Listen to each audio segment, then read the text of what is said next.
Hello, నేను మీ శేషరావు. భారతదేశాన్ని ఆర్థికంగా పటిష్టంగా ఉంచాలన్నా, లేదు భారత ఆర్థిక వ్యవస్థ పెరగాలన్నా బంగారం దిగుమతులను తగ్గించుకోవాలి. దానికి మార్గాలను అన్వేషిస్తూ ఉన్నారు ప్రధానమంత్రి నరేంద్ర మోడీ గారు, కేంద్ర ప్రభుత్వం. వాటిల్లో ఒకటి బంగారం మానిటైజేషన్, గోల్డ్ మానిటైజేషన్ స్కీమ్. ఈ గోల్డ్ మానిటైజేషన్ స్కీమ్ని కనుక పగడ్బందీగా అమలు చేయగలిగితే ఖచ్చితంగా భారతీయుల దగ్గర ఉన్నటువంటి 30,000 టన్నులు సుమారుగా ఉన్నటువంటి బంగారాన్ని మనం మళ్ళా భారత ఆర్థిక వ్యవస్థలోకి తీసుకురావచ్చు అనేటువంటి ఒక అభిప్రాయంతో ఉన్నారు. అందుకే 2015లో వచ్చినటువంటి గోల్డ్ మానిటైజేషన్ స్కీము వర్కౌట్ కాలేదు ఇప్పటి వరకు కూడా. ఆ కారణంగా దిగుమతులు పెరుగుతూ ఉన్నాయి. ప్రపంచవ్యాప్తంగా బంగారాన్ని ఎక్కువగా దిగుమతి చేసుకుంటున్నటువంటి దేశాల ర్యాంకుల్లో తీసుకుంటే భారతదేశం రెండో ర్యాంకులో ఉంది, రెండో ప్లేస్లో ఉంది. అంటే అత్యధికంగా బంగారాన్ని దిగుమతి చేసుకుంటున్నట్టు దేశం ఏదైనా ఉందంటే భారతదేశం.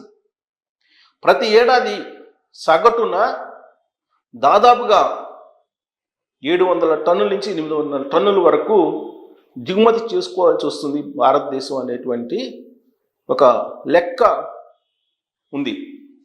దీన్ని తగ్గించకపోతే భారత యొక్క ఆర్థిక వ్యవస్థ గందరగోళంలో పడేటువంటి ప్రమాదం ఉంది అని గ్రహించారు ప్రధానమంత్రి నరేంద్ర మోడీ గారు. అందుకే 2015లో ప్రవేశపెట్టినటువంటి గోల్డ్ మానిటైజేషన్ స్కీమ్ని పకడ్బందీగా అమలు చేయడానికి ఆయన ఆ స్కీమ్ని కొంత సరళీకరించారు. అయినప్పటికీ కూడా భారతీయులు ఎవరు కూడా ఆ స్కీమ్లో చేరడానికి ముందుకు రావట్లేదు. ఇప్పటి వరకు ఏడాదికి 30 నుంచి 40 టన్నులు వరకే బయటికి తీసుకురాగలుగుతున్నారు ఈ స్కీమ్లో. అందుకే ఇప్పుడు కేంద్ర ప్రభుత్వం ఏం చేస్తుందంటే బ్యాంకులకు టార్గెట్ పెడుతుంది. ఎస్బీఐతో సహా అనేక జాతీయ బ్యాంకులకి, ప్రైవేట్ బ్యాంకులకి టార్గెట్ పెడుతూ ఉన్నారు. ఏ విధంగా అయితే రుణాలకు టార్గెట్ పెడుతున్నారో అదేవిధంగా గోల్డ్ మానిటైజేషన్ స్కీమ్ కూడా టార్గెట్ పెడుతూ ఉన్నారు. టార్గెట్ పెట్టి ఖచ్చితంగా బ్యాంకులు ఈ బంగారాన్ని, మూలన పడినటువంటి నిరుపయోగంగా ఉన్నటువంటి బంగారాన్ని ఆర్థిక వ్యవస్థలోకి తీసుకురావాలి అనేటువంటి ఉద్దేశంతో బ్యాంకుల మీద ప్రెజర్ పెడుతూ ఉన్నారు. ప్రెజర్ పెడుతూ వీలున్నంత వరకు ప్రజల్లో అవగాహన కల్పించి ఈ గోల్డ్ మానిటైజేషన్ స్కీమ్లో చేరేలాగా అవగాహన కల్పిస్తున్నారు. ఎంత అవగాహన కల్పిస్తున్నప్పటికీ కూడా లాస్ట్కి దేవాలయాల్లో ఉన్నటువంటి బంగారానికి సంబంధించిన వాటిని కూడా ఈ స్కీమ్ కింద తీసుకురావడంలో వైఫల్యం చెందాయి బ్యాంకులు. అందుకే ఇప్పుడు ప్రధానమంత్రి నరేంద్ర మోడీ గారు చాలా సీరియస్గా దీని గురించి ఆలోచిస్తూ ఉన్నారు. 2015లో ప్రారంభించినటువంటి ఈ స్కీమ్కి మరింత పదును పెడుతూ ఉన్నారు. ఏ విధంగా పదును పెడుతున్నారంటే, వాస్తవంగా మనం వరల్డ్ గోల్డ్ కౌన్సిల్, ప్రపంచవ్యాప్తంగా ఉన్నటువంటి బంగారు కౌన్సిల్, వరల్డ్ గోల్డ్ కౌన్సిల్ అంటారు. దాని లెక్క ప్రకారం దాదాపుగా 1000 టన్నులు అవసరం ఉంటుంది మనకి బంగారం దేశంలో. ఇంత గనక మనం దిగుమతి చేసుకుంటే ప్రతి సంవత్సరం వాణిజ్య లోటు పెరుగుతుంది. దాని ఫలితంగా కుప్పగొలిపోతుంది ఆర్థిక వ్యవస్థ. దానికి సిద్ధంగా లేరు నరేంద్ర మోడీ గారు. ఎలాగైనా సరే ప్రజలను ఒప్పించాలి, ఇప్పుడు బంగారాన్ని ప్రజల వద్ద ఉన్నదాన్ని బయటికి తీయించాలి అనేటువంటి ప్రయత్నం అయితే చాలా సీరియస్గా చేస్తున్నారు. కాకపోతే సున్నితమైనటువంటి సమస్య ఇది. మహిళలు సెంటిమెంట్గా ఫీల్ అయ్యేటువంటి ఇష్యూ కాబట్టి దీన్ని నోట్ల రద్దులాగా కఠినంగా చేయలేకపోతున్నారు. కానీ అలాంటి పరిస్థితి భారతదేశానికి ఇప్పుడు వస్తుంది కాబట్టి కఠినమైన నిర్ణయం తీసుకోవాలని చెప్పి ఆయన భావిస్తున్నట్టు ఢిల్లీ వర్గాల నుంచి అందుతున్నటువంటి సమాచారం. సో ఇప్పుడు దిగుమతులని పరిమితం చేయడానికి 2014 నుంచి నరేంద్ర మోడీ గారు ప్రధానమంత్రి అయినప్పటి నుంచి కూడా ప్రయత్నం చేస్తున్నారు. కాకపోతే ఆ సెంటిమెంట్ నుంచి బయటికి తీసుకురావాలి ప్రజల్ని అనేది ఆలోచిస్తున్నారు. వాళ్ళ లెక్క ప్రకారం, వరల్డ్ గోల్డ్ కౌన్సిల్ లెక్క ప్రకారం ప్రపంచ బంగారం డిమాండ్లో, టోటల్గా మొత్తం డిమాండ్లో 30% మన దగ్గరే డిమాండ్ ఉందని చెప్పి లెక్క తెలిసారు. కాబట్టి ఈ 30,000 టన్నులు ఏదైతే ఉందో దాన్ని వీలున్నంత వరకు బయటికి తీసుకురావాలంటున్నారు. దీని విలువ వచ్చేసి దాదాపు 70 లక్షల కోట్లు ఉందని చెప్పి లెక్కేస్తున్నారు.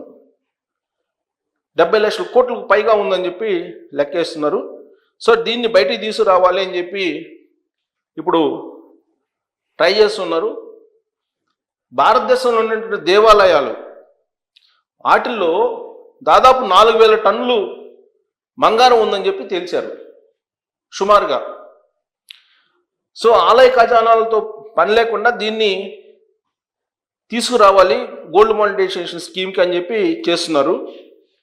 ఈ గోల్డ్ మానిటైజేషన్ స్కీమ్ ఏంటి అని అంటే గోల్డ్ కాయిన్ మరియు సావరిన్ గోల్డ్ బాండ్, ఈ 2 పథకాలు ఉన్నాయి. గోల్డ్ కాయిన్ రూపంలో లేదంటే సావరిన్ గోల్డ్ బాండ్, ఈ 2 పథకాలను ప్రవేశపెట్టింది. అలాగే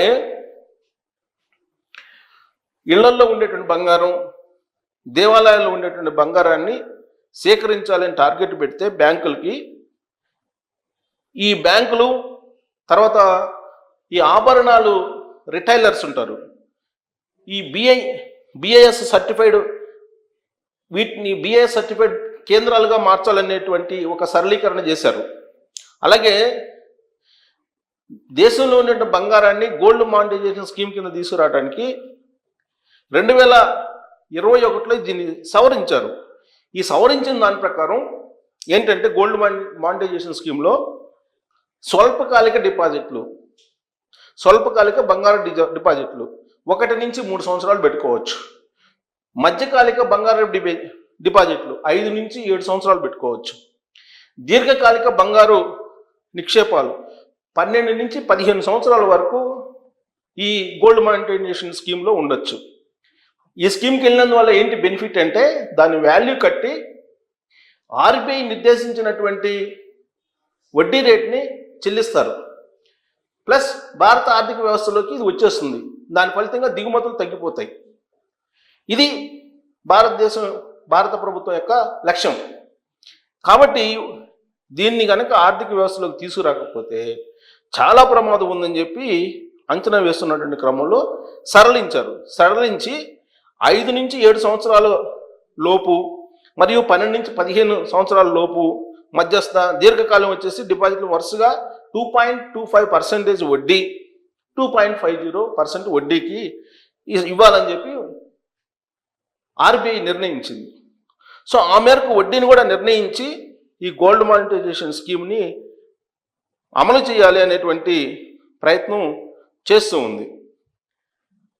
కానీ ఇప్పుడు భారత ప్రజలు దీన్ని బయటికి తీసుకురావట్లేదు. మరి ఏం చేయాలి? యాక్చువల్గా ఇప్పుడు చట్టం కూడా ఒకటి ఉంది. ఆ చట్టం ప్రకారం ఏంటి, పెళ్ళైనటువంటి వివాహితలు 500 గ్రాములు కన్నా ఎక్కువ ఉండడానికి లేదు వాళ్ళ దగ్గర చట్టం ప్రకారం. ఇది యాజ్ పర్ ది యాక్ట్ నేను చెప్తున్నా, ఇప్పుడున్నటువంటి చట్టం. అలాగే అవివాహితుల దగ్గర అంటే పెళ్లి కానిటువంటి వాళ్ళ దగ్గర 250 గ్రాములు ఉండొచ్చు. పెళ్ళైనా పెళ్లి కాకపోయినా పురుషుల దగ్గర 100 గ్రాములు బంగారం ఉండొచ్చు. ఇది చట్టం. దీనికన్నా ఎక్కువ ఉంటే ఖచ్చితంగా ఇన్కమ్ ట్యాక్స్ రైట్ చేయొచ్చు, ఈడీ రైట్ చేయొచ్చు, మీ ఇళ్ల మీద తనిఖీ చేయొచ్చు. అందుకే ఇప్పుడు చూస్తున్నారు, గమనిస్తున్నారు, మొత్తం అబ్జర్వ్ చేస్తున్నారు. ప్రపంచంలో ఉండేటువంటి రాజకీయ పరిస్థితి ఏంటి, ఆర్థిక పరిస్థితి ఏంటి, వాణిజ్య పరిస్థితి ఏంటి, వాణిజ్య లోటు వస్తే ఏం చేయాలి. అమెరికా అధ్యక్షుడిగా ట్రంప్ వచ్చిన తర్వాత దిగుమతి సుంకాల మీద వేస్తున్నటువంటి భారం ఏదైతే ఉందో వీటన్నిటిని పరిగణలోకి తీసుకొని భారత ఆర్థిక వ్యవస్థ పదిలంగా ఉండాలంటే ఖచ్చితంగా ఈ 30,000 టన్నులో లేదంటే 35,000 టన్నులో ఉన్నటువంటి బంగారాన్ని ఆర్థిక వ్యవస్థలోకి తీసుకురావాలి. అది నిరుపయోగమైనటువంటి ఆస్తి కింద ఉంది లాకర్లలో, కాబట్టి ఆ లాకర్ల నుంచి బయటికి తీసుకురావాలి, బయటికి తెప్పించాలి అనేటువంటి ప్రయత్నం చేస్తున్నటువంటి క్రమంలోనే గోల్డ్ మానిటైజేషన్ స్కీమ్ని పెట్టారు. కానీ ఇప్పటి వరకు 3,000 టన్నుల బంగారం మినహా రాలేకపోయారు బ్యాంకులు కానీ లేదా ఇతర సంస్థలు కానీ భారతీయుల నుంచి 3 నుంచి 4,000 టన్నులు మాత్రమే తీసుకురాగలిగారు ఈ స్కీమ్ కింద. అంటే ఇంకా దాదాపు 27,000 టన్నుల బంగారం ఉంది. అదంతా భారత ఆర్థిక వ్యవస్థలోకి రావట్లేదు. దాని కారణంగా భారతదేశం దెబ్బతింటుంది. ఇప్పుడు లేటెస్ట్గా కూడా 1000 టన్నుల బంగారాన్ని ప్రతి సంవత్సరం దిగుమతి చేసుకునే పరిస్థితికి వస్తున్నారు. దీనికి కారణం ఏంటంటే ఈ బంగారం దిగుమతి అవుతున్నటువంటి బంగారం కానీ లేదా స్మగ్లింగ్ రూపంలో వస్తున్నటువంటి బంగారం కానీ మొత్తం హోల్డ్ అవుతుంది. ఎక్కడ హోల్డ్ అవుతుంది అని అంటే కుబేర్ల దగ్గర, బ్లాక్ మనీ ఉన్న వాళ్ళ దగ్గర హోల్డ్ అవుతుంది. దాని అందరినీ బయటికి తీసుకురావటం అనేది నరేంద్ర మోడీ గారికి ఒక పెద్ద ఛాలెంజ్. ఇప్పుడు కనుక తీసుకురాలేకపోతే భారత ఆర్థిక వ్యవస్థ కుప్పగూలేటువంటి ప్రమాదం ఉందని చెప్పి ఆర్థికవేత్తలు చెప్తున్నారు. అందుకే నరేంద్ర మోడీ గారు ఆయన ప్రధానమంత్రిగా బాధ్యతలు స్వీకరించినటువంటి తొలి రోజుల్లో పెట్టినటువంటి గోల్డ్ మానిటైజేషన్ స్కీమ్కి ఇప్పుడు పదును పెడుతూ ఉన్నారు. మీ లాకర్లు పగలగొట్టేటువంటి రోజులు ఎంతో దూరంలో లేవు. ఇప్పుడు కనుక గోల్డ్ మానిటైజేషన్ స్కీమ్లోకి కనుక రాకపోతే ఖచ్చితంగా రాబోయేటువంటి రోజుల్లో ఐటీ దాడులు, ఇన్కమ్ ట్యాక్స్ దాడులతో పాటు ఈడీ దాడులు కూడా ఉండేటువంటి అవకాశం ఉందనేది ఢిల్లీ వర్గాల నుంచి అందుతున్నటువంటి సమాచారం. మహాకుంభమేళ పూర్తి కాగానే నెక్స్ట్ దీని మీదనే ఎక్కువగా నరేంద్ర మోడీ గారు దృష్టి పెట్టేటువంటి అవకాశం ఉంది. కేంద్ర ప్రభుత్వం దీని మీద చాలా సీరియస్గా ఉంది. ప్రపంచ దేశాల్లో ఎలాంటి ఆర్థిక పరిస్థితులు ఉన్నప్పటికీ భారతదేశానికి ఏమాత్రం ఇబ్బంది లేదు. గోల్డ్ కనుక బయటకు వస్తే ఈ విషయాన్ని ప్రజలకు తెలియజేసి స్వచ్ఛందంగా గోల్డ్ మానిటైజేషన్ స్కీమ్లోకి వాళ్ళు వచ్చేలాగా చేయటం అనేది మొదటి ప్రక్రియ. రెండో ప్రక్రియ ఫ్రీక్వెంట్గా ఐటీ దాడులు, ఈడీ దాడులు చేయించడం. మూడో ప్రక్రియ లాకర్లను పగలగొట్టైనా సరే బయటికి తీసుకురావటం అనేది కేంద్ర ప్రభుత్వం దగ్గర ఉన్నటువంటి ప్రణాళికగా తెలుస్తూ ఉంది. సో కాబట్టి నరేంద్ర మోడీ గారు ఇప్పుడున్నటువంటి పరిస్థితుల్లో కఠినంగా వ్యవహరించి ఆర్థిక వ్యవస్థకి దూరంగా ఉన్నటువంటి 30,000 టన్నుల బంగారాన్ని గోల్డ్ మానిటైజేషన్ స్కీమ్లోకి తీసుకురావాలా పర్లేదా అనే దాని మీద కామెంట్ రూపంలో మీ అభిప్రాయం తెలియజేయచ్చు. Thank you very much.